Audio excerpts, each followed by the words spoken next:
Hello everyone, welcome to this channel जार मंत्रा। I hope कि आप सब अच्छे होंगे। आई होप कि आप सब अपने लेसन प्लान्स बना रहे होंगे। तो अगर आप साइंस लेसन प्लान बना रहे हो, आपको थोड़ी सी भी डिफिकल्टी हो रही हो, सो डोंट वरी। आज का जो ये वीडियो है ये आपके लिए बहुत हेल्पफुल होने वाला है। आज का जो वीडियो है ये इसका प्रकरण आज का है ऊतक। तो आज हम इस पे ये वीडियो कवर करने वाले हैं। तो चलिए स्टार्ट करते हैं हमारा आज का ये लेसन प्लान। सबसे पहले यहाँ पर आप पाठ योजना नंबर लिखेंगे, आपका जो भी लेसन प्लान नंबर होगा।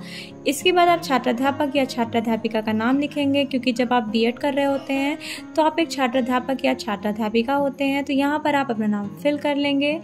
इसके बाद विद्यालय का नाम होगा। विद्यालय के नाम में क्या है, आपकी टीचिंग जिस स्कूल में लगी होगी आप उस शिक्षण संस्थान का नाम लिख लेंगे। इसके बाद यहाँ पर आता है आपका इस तरीके से स्ट्रक्चर। आप ऐसे स्ट्रक्चर बना लेंगे। इसमें देखिए दिनांक, कक्षा, वर्ग, विषय, चक्र और अवधि का आपकी टीचिंग स्टेट को होगी, आप डेट लिख लीजिएगा। जिस क्लास में होगी आप क्लास लिख लीजिएगा। और यहाँ पर वर्ग होगा आपका, सेक्शन किस क्लास का सेक्शन है आपका। इसके बाद है विषय। विषय में आप विज्ञान लिखेंगे। चक्र में आपका कौन सा क्लास का पीरियड है ये आप लिख लेंगे। इसके बाद अवधि, अवधि में आप 40 मिनट फिल कर लेंगे। तो यहाँ पे हो जाता है आपका ये स्ट्रक्चर कंप्लीट। इसके बाद यहाँ पर आप लिखेंगे प्रकरण। और आज का क्या टॉपिक है, ऊतक। तो आज हम इस पे ये वीडियो कवर कर रहे हैं।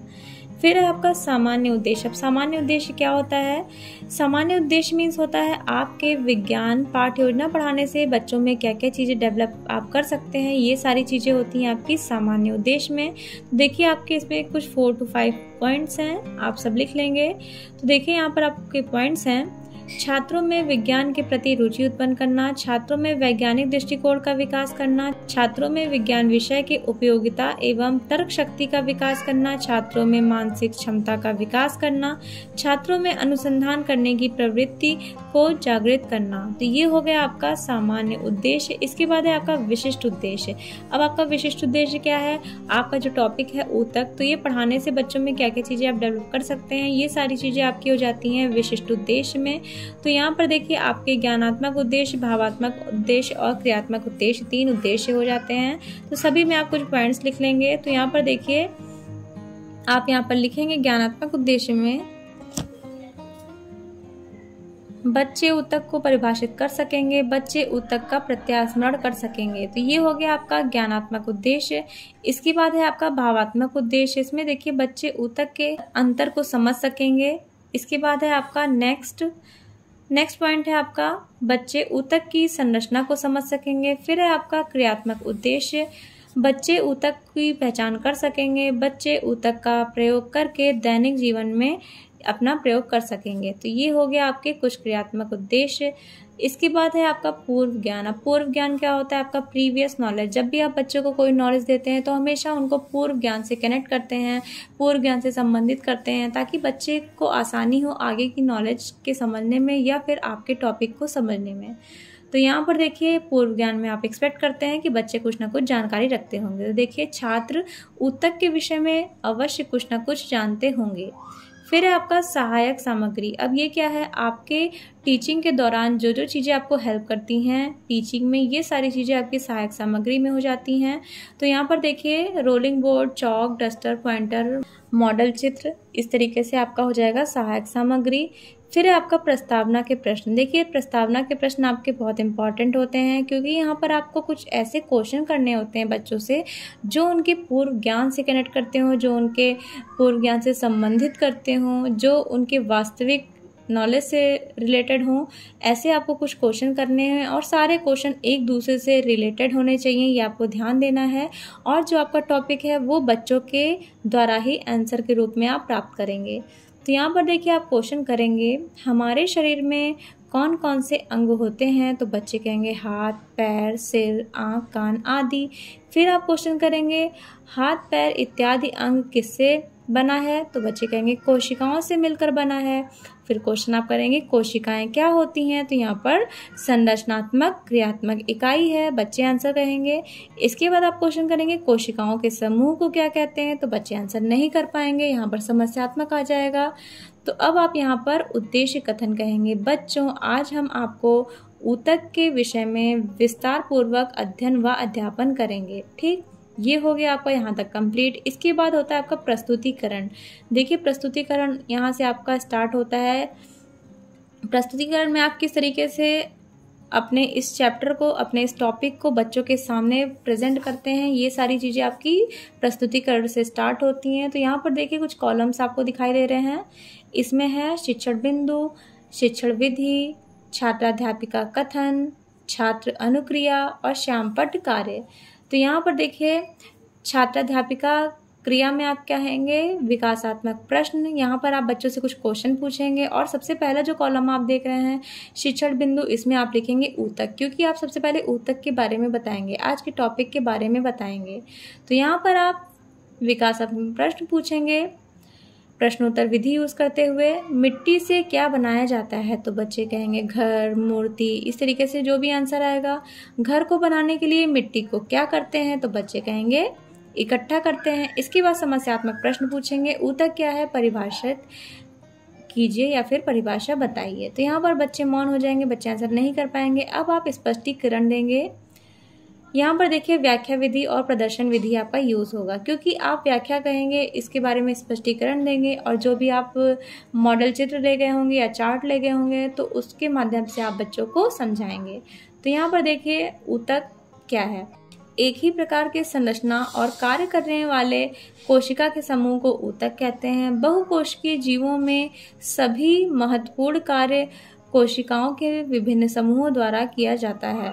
फिर आपका यहाँ पे है जैसे जंतुपादप ऊतक। तो ये हो गया आपका जैसे मीन्स एग्जाम्पल में। और आप देख रहे हैं आप राइट साइड में बच्चे मौन हो जाएंगे, मतलब बच्चे यहाँ पर ध्यानपूर्वक बैठ के सुनेंगे। फिर है आपका बोध प्रश्न। बोध प्रश्न में आपका देखिए प्रश्नोत्तर विधि यूज होगा, क्योंकि यहाँ पर आप क्वेश्चन करेंगे जो जो अभी आपने स्पष्टीकरण दिया है। ऊतक किसे कहते हैं, बच्चे आंसर कर पाएंगे। ऊतक में कितनी कोशिकाएं होती हैं, तो यहाँ पर बच्चे आंसर कर पाएंगे। इसके बाद आपका आगे आ जाता है दूसरा शिक्षण बिंदु। क्योंकि आप बीएड फाइनल ईयर में हैं तो आप अपने इस टॉपिक को खंडों में डिवाइड करके 2 से 3 शिक्षण बिंदु में बच्चों को समझाएंगे। 4 शिक्षण बिंदु भी आप ले सकते हैं। तो यहाँ पर देखिए आप ऊतक के प्रकार के बारे में बताएंगे, ये आपका शिक्षण बिंदु दूसरा है। यहाँ पर इसके बाद आप दूसरा कॉलम देख रहे हैं शिक्षण विधि, यहाँ पर प्रश्नोत्तर विधि यूज हो रही है। इसके बाद आपका छात्राध्यापिका क्रिया हो जाएगा, यहाँ पर आप विकासात्मक प्रश्न करेंगे। इसके बाद लास्ट से जो दूसरा कॉलम है ये है छात्र अनुक्रिया। बच्चे यहाँ पर ध्यानपूर्वक बैठ के सुनेंगे, सबसे पहले क्वेश्चन का आंसर देंगे, इसके बाद जब आप स्पष्टीकरण देंगे तो ध्यानपूर्वक बैठ के सुनेंगे। इसके बाद यहाँ पर देखिए श्यामपट्ट कार्य है, यहाँ पर देखिए फोल्ड किया हुआ एक चिट है जो कि मैं अभी आपको दिखाऊंगी कि आप बना के ले जाना है। तो देखिए सबसे पहले यहाँ पर आप विकासात्मक प्रश्न करेंगे, बहुकोशिकीय जीवों के नाम बताइए, तो बच्चे कहेंगे कवक, मानव। इसके बाद आप क्वेश्चन करेंगे क्या मानव एक जैसे होते हैं, तो बच्चे कहेंगे नहीं। फिर आप समस्यात्मक प्रश्न पूछेंगे, ऊतक कितने प्रकार के होते हैं, तो यहाँ पर समस्यात्मक आ जाएगा, बच्चे आंसर नहीं कर पाएंगे। इसके बाद आप स्पष्टीकरण देंगे, ऊतक 2 प्रकार के होते हैं, ठीक, एक पादप ऊतक और दूसरा जंतु ऊतक। यहाँ पर सबसे पहले आप पादप ऊतक के बारे में बताएंगे। पेड़ पौधों में पाए जाने वाले कोशिका को पादप कोशिका कहते हैं, जो कि जंतु कोशिका से अलग होती है। पादप कोशिका के बाहरी आवरण को कोशिका भित्ति कहा जाता है, जो सेलुलोज की बनी होती है। इसके प्रकार देखिए, पादप ऊतक मुख्यतः 2 प्रकार के होते हैं, विभजोतक और स्थायी ऊतक। विभजोतक, ठीक है, विभजोतक क्या चीज है, पौधों में वृद्धि कुछ निश्चित क्षेत्रों में ही होती है, ऐसे ऊतक विभजोतक कहा जाता है। स्थायी ऊतक क्या है, ये उन विभजोतक ऊतकों से उत्पन्न होते हैं जो लगातार विभाजित होकर विभाजन की क्षमता रखते हैं। इनके आकार, आकृति और मोटाई निश्चित होती है। ये जीवित व मृत दोनों हो सकते हैं।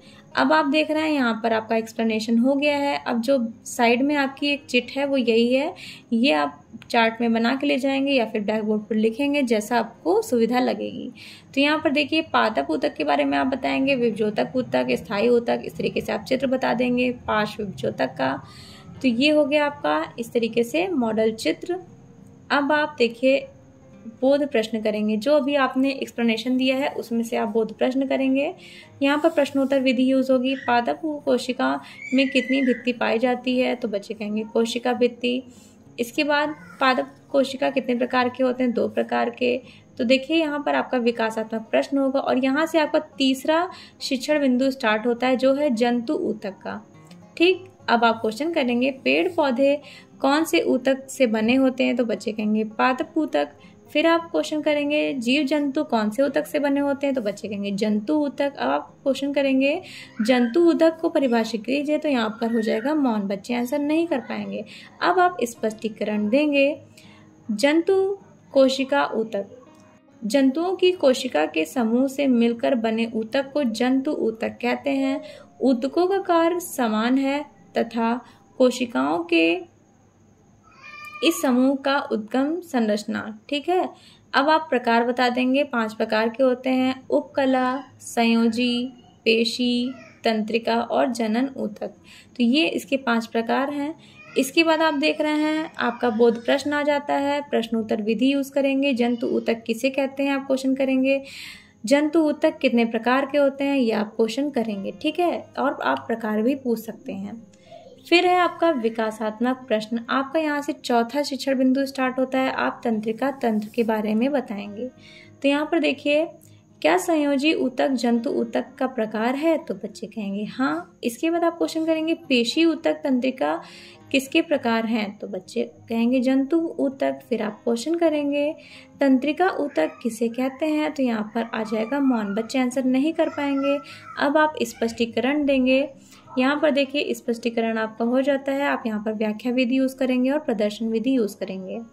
तंत्रिका ऊतक के बारे में आप बताएंगे हमारे शरीर में उत्तेजना के अनुकूल शीघ्र प्रतिक्रिया करने के लिए कोशिकाएं होती हैं, ये शरीर में सूचनाओं का स्थानांतरण करती है। इन कोशिकाओं के समूह को तंत्रिका ऊतक कहते हैं। प्रकार क्या है इसके, तंत्रिका तंत्र मुख्यतः 2 भागों में विभाजित होते हैं, केंद्रीय तंत्रिका तंत्र और परिधीय तंत्रिका तंत्र। ठीक है, तो ये हो गया आपका यहाँ तक एक्सप्लेनेशन। इसके बाद आप देख रहे हैं आप इस तरीके से बोध प्रश्न पूछ लेंगे। और इसके पहले मैं आपको दिखा देती हूँ कि यहाँ पर ये जो चित्र होगा ये आपका जो मॉडल चित्र है, या फिर आप इसको चार्ट पे बना के ले जाएंगे। चार्ट पे बनाकर ही ले जाइएगा गाइस, क्योंकि अगर आप ब्लैक बोर्ड पर बनाएंगे तो आपका टाइम वेस्ट हो सकता है, बच्चों का टाइम वेस्ट हो सकता है, तो आप अच्छे से समझा भी नहीं पाएंगे। तो आप इसको चार्ट पर बना के ले जाएंगे।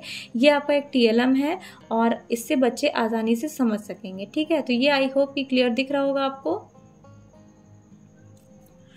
इसके बाद आप यहाँ पर बोध प्रश्न कर देंगे तंत्रिका तंत्र कितने भागों में विभाजित होता है, तंत्रिका तंत्र के दोनों प्रकारों के नाम बताइए। ये हो गया आपका यहाँ तक बोध प्रश्न।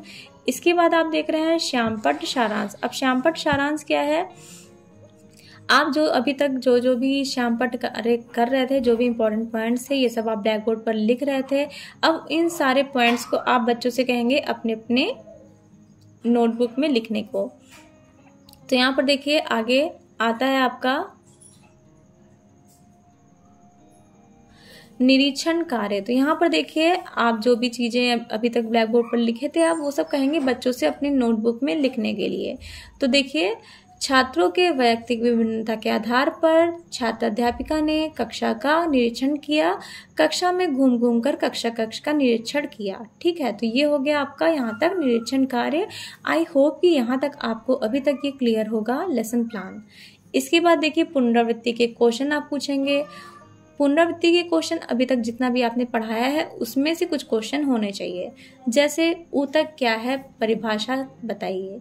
इसके बाद है क्या ऊतक बहुकोशिकीय हैं, तो बच्चे आंसर करेंगे। ऊतक कितने प्रकार के होते हैं, पादप ऊतक किसे कहते हैं। तो ये हो गया आपके कुछ पुनरावृत्ति के प्रश्न। आई होप कि यहाँ तक क्लियर हुआ होगा। इसके बाद आप लास्ट में दे देंगे गृह कार्य। गृह कार्य में आप बच्चों को होमवर्क दे देंगे, ऊतक की परिभाषा कीजिए या फिर ऊतक को परिभाषित कीजिए तथा उसके प्रकारों को बताइए। फिर आप क्वेश्चन करेंगे तंत्रिका तंत्र का सचित्र वर्णन कीजिए। तो ये हो गया आपका कुछ यहाँ तक क्वेश्चन। तो गाइज यहाँ पर आपका ये आके लेसन प्लान एंड होता है। तो आई होप कि आपको समझ आया होगा कि लेसन प्लान किस तरीके से बनेगा। तो अगर आपको ये वीडियो अच्छा लगा हो तो प्लीज़ मेरे चैनल को सब्सक्राइब करके बेल आइकन प्रेस करिएगा। और प्लीज़ अगर ये वीडियो अच्छा लगा हो तो लाइक करिएगा, शेयर करिएगा और कमेंट करिएगा। Thank you so much guys for watching this video. मिलते हैं अपने नेक्स्ट वीडियो में।